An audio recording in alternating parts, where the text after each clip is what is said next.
Bonjour tout le monde, c'est Fishing Quebec Adventure. On se retrouve aujourd'hui pour une vidéo top 10 des conseils de pêche pour débutants. C'est une vidéo qu'on fait selon nos critères et notre expérience de pêche personnelle. Aujourd'hui, la vidéo de top 10 ne va pas être basée sur le conseil le moins important au plus important, mais sur le déroulement d'une journée de pêche. On fait la vidéo surtout pour les débutants, pour vous faciliter la tâche sur le bord de l'eau ou en bateau. Se préparer à l'avance pour un pêcheur débutant, c'est quelque chose qu'on n'y pense pas, mais c'est de tout préparer le matériel dont on va avoir besoin pour notre journée de pêche d'avance. Donc prévoir la bonne canne, le bon moulinet, le bon fil d'avance pour être prêt à pêcher lorsqu'on va arriver sur un site de pêche. Aussi, on vous conseille de regarder la météo d'avance pour pouvoir prévoir du linge adéquat et pour pouvoir préparer du linge de rechange. Donc, le but de préparer notre matériel d'avance, c'est d'avoir tout notre matériel prêt lorsqu'on se lève pour partir à la pêche, pour ne pas oublier le matériel. Connaître son secteur de pêche. Connaître son secteur de pêche, ça consiste à chercher des renseignements simples sur notre futur lieu de pêche, comme savoir c'est quoi les espèces de poissons qu'il y a, ou connaître le type de fond. Ces deux renseignements-là, ils vont servir à pouvoir choisir notre leurre d'avance pour commencer à pêcher tout de suite quand on va arriver sur notre lieu de pêche. Aussi, on vous conseille de chercher les rampes de mise à l'eau de votre futur lieu de pêche si vous pêchez en bateau et de chercher les lieux de pêche publics si vous pêchez du bord. Ça va faire que, rendu sur place, vous n'allez pas avoir à perdre du temps à chercher ces emplacements-là. Comme ça, vous allez arriver sur place puis tout de suite pouvoir pêcher. Aussi, on vous conseille de chercher la carte bathymétrique de votre futur site de pêche. En fait, une carte bathymétrique, c'est la topographie du lac. Donc, avec une carte bathymétrique, on peut avoir toutes les profondeurs du lac. Aujourd'hui, ce qui est génial, c'est que les cartes topographiques, on peut les trouver partout sur Internet. Donc, on peut les imprimer puis les amener avec nous à la pêche. Puis même aujourd'hui, ils sont souvent intégrés au GPS et au sonore, donc on les a avec nous en tout temps. Donc se lever tôt, ça consiste à se lever assez tôt pour que quand on arrive au secteur de pêche, on puisse commencer à pêcher au moins 30 minutes avant que le soleil se lève. Pourquoi? C'est parce que ça, c'est un des moments de la journée où c'est que le poisson il se nourrit le plus. Donc c'est un moment qu'il ne faudrait pas manquer si on veut se garantir une belle qualité de pêche. Aussi, pour les pêcheurs sur glace débutants, on vous conseille de laisser une heure de repos entre le moment où vous finissez de monter vos brimbales et le moment où c'est que le poisson il commence à se nourrir. Fait que, on le sait, quand on perce des trous, ça fait beaucoup de bruit, puis les poissons ils se poussent du secteur de pêche. Donc l'heure de calme va permettre aux poissons de revenir tranquillement sur le site de pêche, puis de ne pas perdre ce bon moment de pêche-là. Les odeurs nuisibles, c'est les odeurs qui vont être nuisibles pour notre pêche. Nous autres, on vise trois types d'odeurs. L'odeur de l'essence, du parfum et du chasse-moustique. Ces trois types d'odeurs-là, c'est des odeurs que, sans le vouloir, qui vont venir contaminer notre pêche. Donc, qu'on va mettre sur notre fil et nos leurres. Puis ça, les poissons, ils n'aiment pas ça. Puis, tellement ces odeurs-là sont nuisibles pour notre pêche, souvent, les poissons, ils vont même pas venir voir les leurres qu'on leur présente. Donc c'est comme avec l'essence, quand on va à la pêche, c'est pas mal sûr qu'on va faire le plein de notre auto, de notre moteur à bord ou de notre pêcheur sur glace. Donc on devrait avoir des résidus d'essence sur nos mains. Donc nous, ce qu'on conseille, c'est de se laver les mains avec du savon inodore ou de mettre des attractants à poisson sur nos mains. Comme ça, quand on va toucher à notre ligne et à nos leurres, on va mettre une bonne odeur qui va tirer les poissons dessus. Ces trois types d'odeurs-là, c'est des odeurs qu'on n'y pense pas parce qu'on les côtoie à tous les jours. Comme avec le parfum, avant d'aller à la pêche, c'est pas mal sûr, on va se mettre du déo, ou même pour certains pêcheurs, ils vont se raser. Donc, en se rasant, souvent après, on met du baume après rasage. Puis ça, c'est des odeurs qui sont extrêmement fortes. Donc, veut pas, on va les avoir sur nos mains. Puis on va venir toucher nos leurres, nos fils, puis on va venir encore contaminer notre pêche. Avec le chasse-moustique, j'ai eu une expérience personnelle. Je mets beaucoup plus de chasse-moustique que Martin Olivier. Donc j'en avais sur les mains et veux pas, j'en ai mis sur ma ligne et sur mon leurre. Puis au bout de la ligne, j'ai eu beaucoup moins de poissons. Ces trois types d'odeurs-là, on a été capable de les cibler parce que, à force de pêcher, on a remarqué que ces trois odeurs-là étaient nuisibles à notre pêche. Fait que pour vous, vu que vous commencez à pêcher, faites vraiment attention à ces types d'odeurs-là. Les bruits inutiles. Pour les bruits inutiles, évitez de lancer des roches ou des morceaux de bois dans l'eau. Ce que ça va faire tirer les trucs dans notre secteur de pêche, c'est que ça va diminuer la qualité. Pour les roches puis les branches, on n'y pense pas, mais quand on était petit, on est tout allé sur le bord de l'eau, lancer des roches, faire des rebonds avec des roches ou même lancer des branches pour le fun. Donc quand on débute à la pêche, aller sur le bord de l'eau puis faire ça, c'est normal. Donc le plus possible, éviter de lancer des choses dans l'eau pour ne pas réduire notre qualité de pêche. Aussi, en chaloupe, évitez de donner des coups de pied, d'échapper son coffre à pêche ou de jouer avec la rame. Ce que ça va faire, c'est que ça va faire beaucoup de bruit dans la chaloupe et ça va faire fuir les poissons. Surtout si vous pêchez ancré.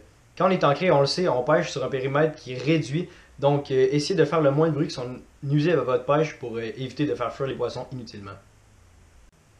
Donc pour la variété de matériel, probablement les leurres de pêche, on vous conseille pas nécessairement d'avoir plein de leurres de pêche différents. mais de au moins varier leur couleur pour les jigs et les poissons nageurs, juste pour pouvoir s'adapter aux conditions de météo, les conditions de pêche et l'espèce de poisson qu'on pêche.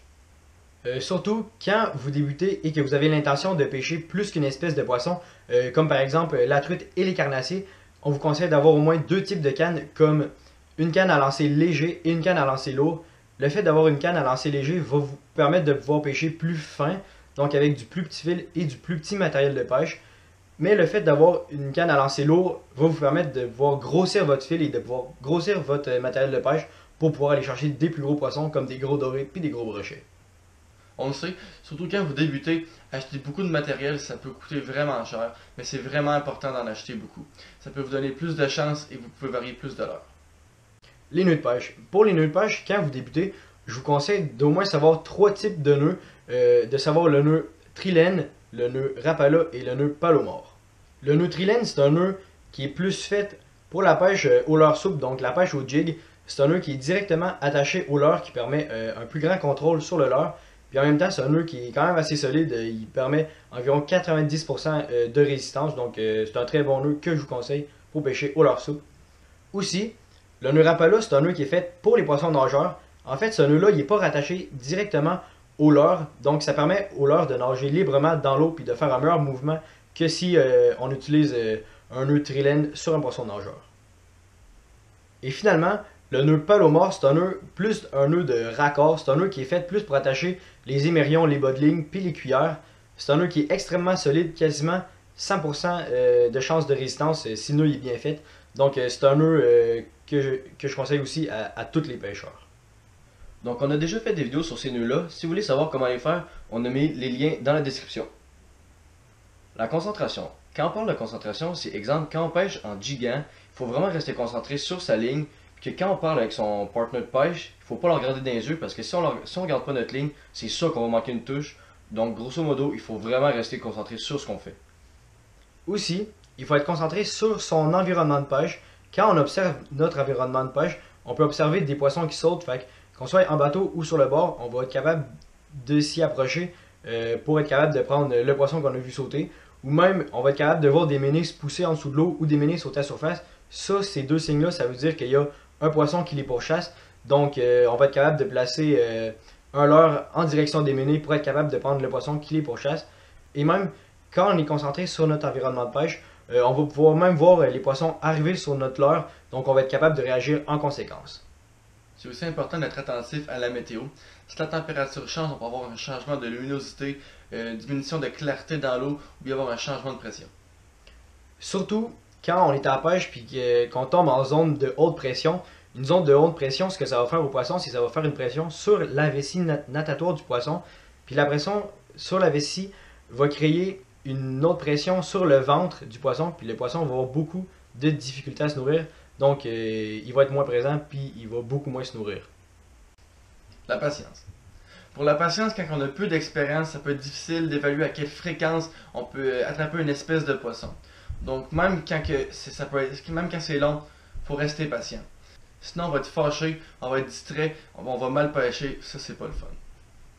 Quand on est débutant, on va souvent avoir entendu des histoires de pêche de nos proches, avoir lu dans des magazines ou vu sur internet ou à la télé des pêcheurs prendre des poissons en grande quantité ou des gros poissons.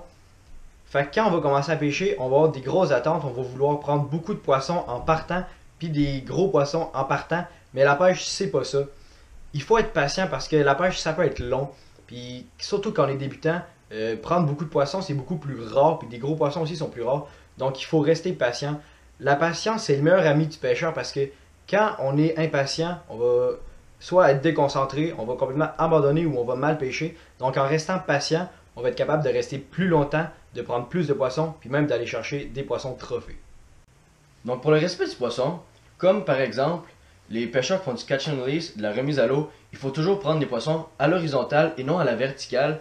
Parce que quand on prend les poissons à la verticale, ça va endommager les organes internes, ce qui peut leur être fatal.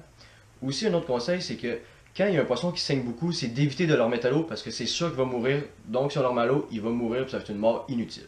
Aussi, éviter de manipuler un poisson par les ouïes. Ça peut lui être une blessure fatale et en le remettant à l'eau, il va chercher son oxygène et il va finir par mourir. Aussi, éviter de prendre le poisson inutilement.